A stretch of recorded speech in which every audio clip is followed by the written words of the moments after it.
অনেক দিন ধরেই মেহেদি পাতা খুঁজছিলাম, অবশেষে সে মেহেদি পাতা পেয়ে গেলাম আমার ছোট মামার বাসায়। তো যাই হোক, একদম বিকালবেলা গিয়ে আমি আর আম্মু এটা মেহেদি পাতাগুলো নিয়ে আসছি। নিয়ে এসে পরে চিন্তা করলাম আমিই বাটবো।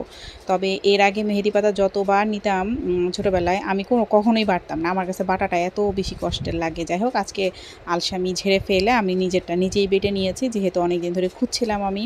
তো যাই হোক, মেহেদি বাটা শেষে তো এটার সঙ্গে আমি কিছু ইনগ্রিডিয়েন্টস মিলিয়েছি, যেমন এটার সঙ্গে একটু চা পাতা দিয়েছি, একটু চিনি গুঁড়া দিয়েছি, তো যাতে কালারটা একটু সুন্দর আসে। তো চা পাতা চিনি গুঁড়া কিন্তু কালারটা সুন্দর আসে এবং লং লাস্টিং হয়। তো আপনারাও চাইলে কিন্তু এরকম নিয়ে নিতে পারেন, চাইলে একটু লেবুর রসও দিতে পারেন ইনশাল্লাহ।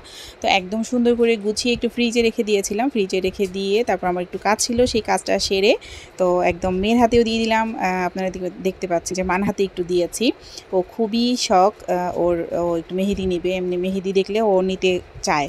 তো ছোটোটাও নিতে চাইলে দুই বোনকে দিয়ে দিয়েছি, সাথে আমিও একটু নিয়ে নিয়েছি। যাক আলহামদুলিল্লাহ, কারা কারা মেহেদি দিতে পছন্দ করেন ইনশাল্লাহ।